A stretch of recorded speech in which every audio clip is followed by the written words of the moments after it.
जो विषय भोगों में फंसाने वाली है वो कम हो जाती है। ध्यान दीजिए, बड़े अनुभवी महात्मा है नारायण स्वामी।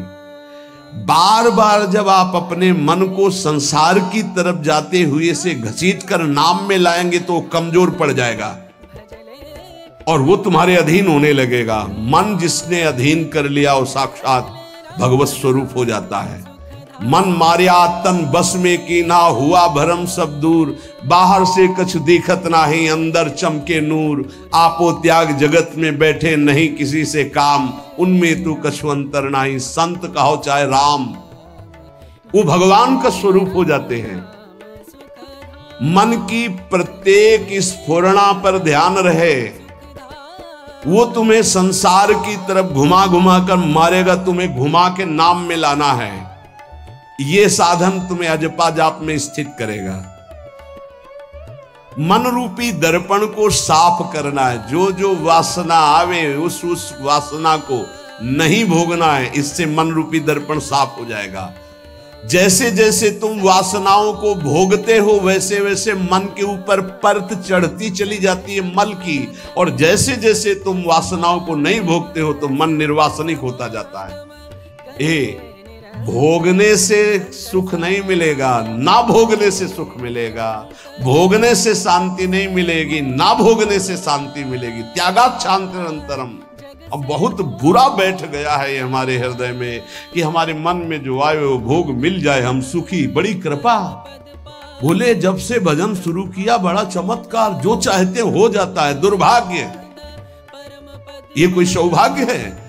जो मन चाहे वो पूर्ण हो जाए सौभाग्य नहीं है। फिर वो तुमको अधीन करके जो तुम नहीं चाहोगे वो भी करवा लेगा।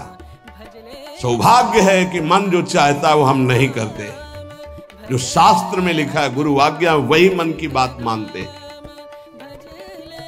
अभ्यास करते करते वासनाएं कम होने लगती, फिर वासनाएं नष्ट हो जाती, फिर स्फुरणा ही नहीं होती, अजपा जाप प्रारंभ हो जाता है।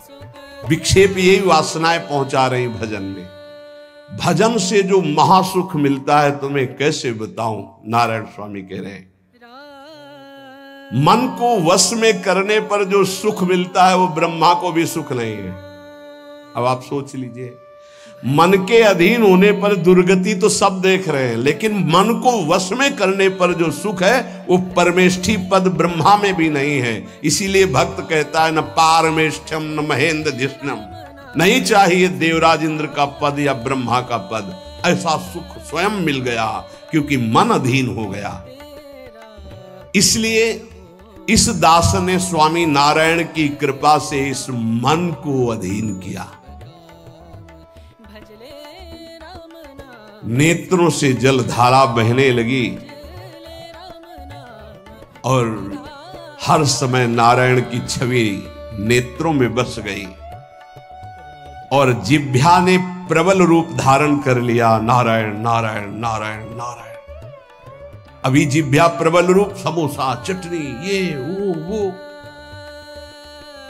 कैसे नाम मीठा लगे। राधा नाम सुधा रसम, पानी आया मुंह में? नहीं। राधा नाम सुधा रसम, पानी आया मुंह में? नहीं आया। वह भी गरम गरम समोसा चटनी ये या अमुक चीज या अमुक, मुंह में पानी आ जाएगा क्योंकि हमारी जिह्वा का स्वाद बिगड़ गया। बोले हमारी जिह्वा प्रबल हो गई। किस बात में? रुकी नहीं रही।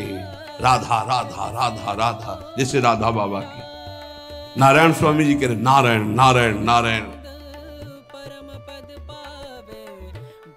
हमने इसको कैसे वश में किया? बाजार में जाता, मिठाई की दुकान के सामने खड़े होता, जो सब चीज दिखाता, फिर कहता नारायण नारायण नारायण, कुछ नहीं मिले चलो। फल की दुकान में जाता, जगह जगह इसको हर चीज दिखाया, कुछ नहीं दिया। ये हमको जलाया, वो हम नारायण नारायण के द्वारा इसको शांत किया। माया ने हर चीज मंगवाकर हमारे सामने रखी पर नहीं खाया।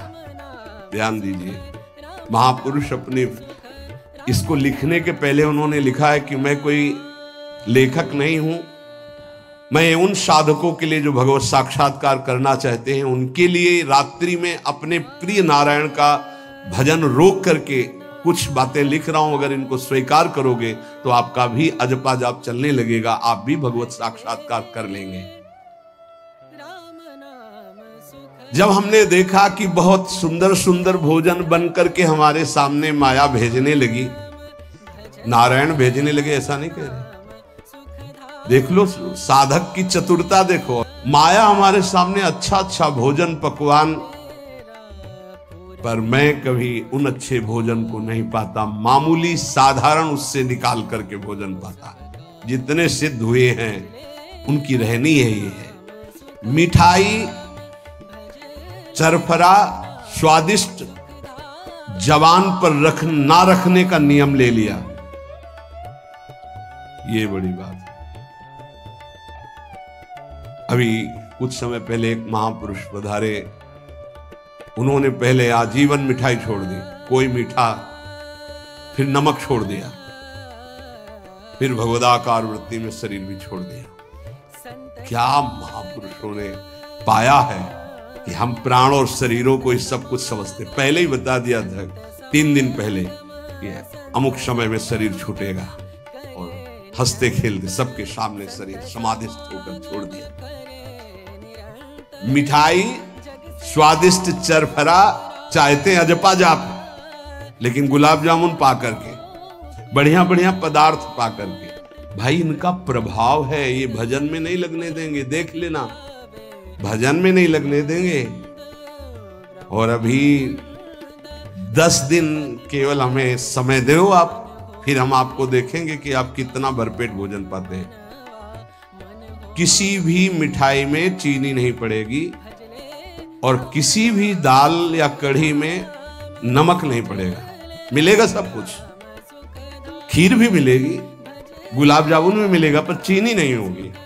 दाल भी होगी, सब्जी होगी, कढ़ी होगी, पर नमक नहीं होगा, चलेगा। 10 दिन बाद आप देखो अगर पेट न पचकने लगे, स्वाद ही नहीं मिलेगा। ये क्या हो रहा है? ये जवान को संभालना है अजपा जाप के लिए। गोस्वामी तुलसीदास जी ने भी कहा, अगर लोन बिना सब्जी ऐसे सीठा तो भोजन तो बहुत जल्दी नाम सिद्ध हो जाए। तो हम कह रहे चलो ऐसा नहीं सही, तो पर सात्विक और थोड़ा पाना सीखो। देखो माया की व्यवस्था में कमी नहीं रहेगी, व्यवस्था तो बहुत जोर की होती रहेगी, आप चिंता ना करें।